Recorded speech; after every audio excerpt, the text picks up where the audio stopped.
नमस्कार दोस्तों, बहुत बहुत स्वागत है आप सभी लोगों का। आज हम बात करेंगे दीक्षा ऐप के थ्रू निष्ठा ट्रेनिंग के बारे में, जो कि इसे सभी शिक्षकों के लिए अनिवार्य कर दिया गया है। तो आज हम बात करेंगे बिहार के शिक्षकों के मॉड्यूल 1 के प्रश्नोत्तरी के बारे में। आइए शुरू करते हैं। जैसे ही आप दीक्षा पोर्टल को स्टार्ट करते हैं, आपको यहाँ पे कोर्स में जाना पड़ता है। जैसे ही आप कोर्स में जाते हैं, इस तरह का कुछ इंटरफेस आता है। आज हम बात करने वाले हैं मॉड्यूल फर्स्ट पाठ्यचर्या और समावेशी कक्षा के बारे में, प्रश्नोत्तरी के बारे में। तो चलिए शुरू करते हैं। जैसे ही आप पूरा कोर्स ख़त्म कर लेते हैं, तो सबसे लास्ट सेक्शन में जो आता है वह आता है आपका मूल्यांकन। तो आप मूल्यांकन के लिए आप जैसे ही आप मूल्यांकन वाला सेक्शन में आते हैं, स्टार्ट करते हैं, तो इस तरह का इंटरफेस आता है आपके स्क्रीन पे।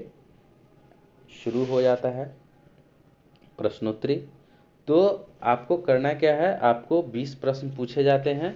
आपको सभी प्रश्नों के उत्तर देना है। सभी लोगों से 20 क्वेश्चन ही पूछे जाते हैं, जो कि क्वेश्चन सेम होते हैं, लेकिन उनका सीक्वेंस बदल दिया जाता है। आंसर का भी ऑप्शन का सीक्वेंस बदल दिया जाता है, तो इसके लिए घबराना नहीं है दोस्तों।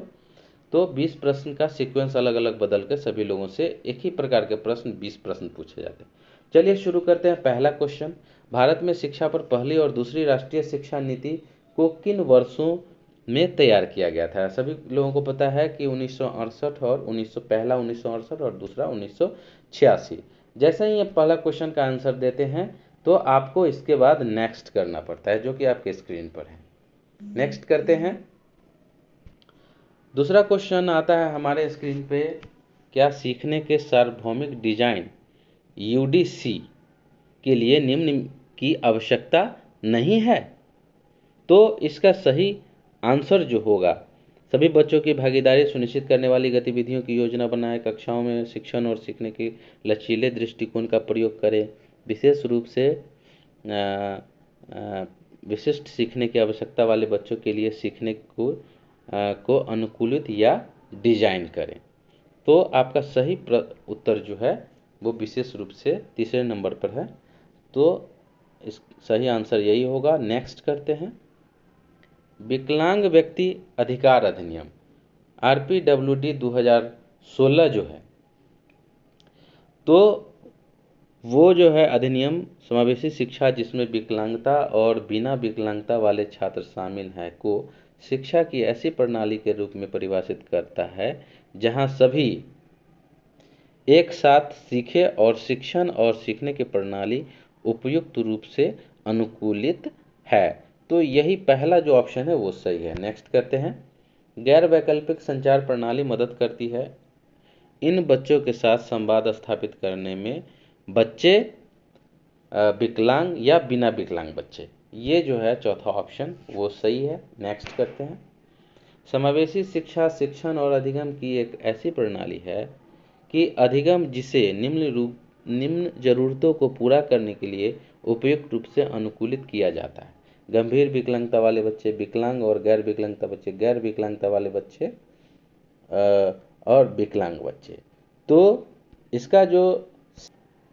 तो इसका सही उत्तर जो है वो है विकलांग और गैर विकलांग बच्चे। नेक्स्ट करते हैं। राष्ट्रीय पाठ्यचर्या की रूपरेखा NCF के लिए निम्नलिखित में से कौन सा कथन सही नहीं है? तो ये जो है NCF का उच्च शिक्षा पर कोई असर नहीं है, ये वाला जो है कथन सही नहीं है। नेक्स्ट करते हैं। राम दृष्टिबाधित छात्र है, निम्नलिखित में से कौन सा उसके लिए अभिविन्यास और गतिशीलता प्रशिक्षण के लिए सबसे उपयोगी होगा? तो इसमें सबसे उपयुक्त ऑडियो क्लिप्स, स्कूल भवन के स्पर्श नक्शे, सीखने की गतिविधि का मौखिक विवरण, नोटबंदी के लिए स्लेट और स्लाइड। तो सही उत्तर जो है वो है स्कूल भवन के स्पर्श नक्शे। नेक्स्ट करते हैं। गुप्त हिडन पाठ्यचर्या अध्ययन के औपचारिक पाठ्यक्रम का हिस्सा नहीं हो सकता, ये सही उत्तर है। नेक्स्ट करते हैं। स्कूली पाठ्यक्रम की प्रभावशीलता किसके द्वारा निर्धारित की जाती है? पाठ्यक्रम की प्रभावशीलता छात्रों के सीखने के प्रतिफल पर निर्धारित की जाती है। नेक्स्ट करते हैं। निम्नलिखित में से कौन सा NCF 2005 का मार्गदर्शन सिद्धांत नहीं है? तो पाठ्यचर्या जो है पाठ्य पुस्तक केंद्रित है, ये जो है मार्गदर्शन सिद्धांत नहीं है NCF 2003। नेक्स्ट करते हैं, समावेशी शिक्षा निम्नलिखित किस आधार पर आधारित है? तो समावेशी शिक्षा जो है वो वैश्विक भाईचारा पर आधारित है। समावेशी शिक्षा, ये सही आंसर होगा, वैश्विक भाईचारा। नेक्स्ट करते हैं, राष्ट्रीय शिक्षा नीति 2020 न्यू एजुकेशन पॉलिसी 2020 में प्रस्तावित समावेशन निधि विभिन्न डैश से आने वाले बच्चों से संबंधित है। सामाजिक आर्थिक रूप से वंचित समूह, सामाजिक सांस्कृतिक पहचान, जेंडर की पहचान, भौगोलिक पहचान। तो NCF 2020 जो है वो सामाजिक आर्थिक रूप से वंचित समूह जो है उससे आने वाले बच्चों से संबंधित है। नेक्स्ट करते हैं, समावेशी शिक्षा डैश प्रवेश की सख्त प्रक्रिया को प्रोत्साहित करता है, कक्षा में विविधता का जश्न मनाता है, केवल विशेष जरूरतें वाले बच्चों को ही लाभान्वित करती है, इसमें हाशिए पर समूह के शिक्षक शामिल होते हैं। तो इसमें कक्षा में विविधता का जश्न मनाती है समावेशी शिक्षा, ये सही उत्तर है।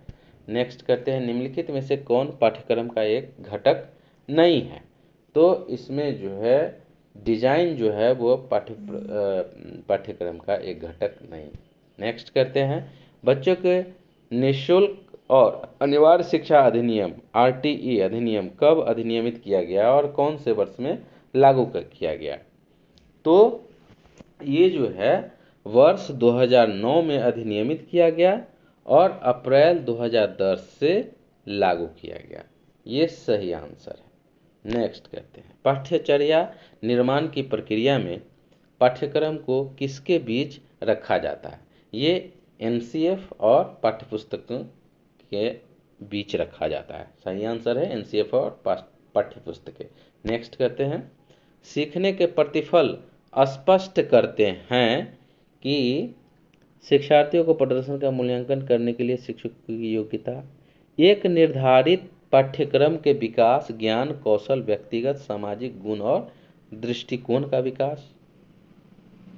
तो इसका सही आंसर होगा एक निर्धारित पाठ्यक्रम के विकास, ज्ञान कौशल, व्यक्तिगत सामाजिक गुण और के दृष्टिकोण का विकास। नेक्स्ट करते हैं, समावेशी कक्षा के निर्माण के लिए निम्न में से कौन सा महत्वपूर्ण नहीं है?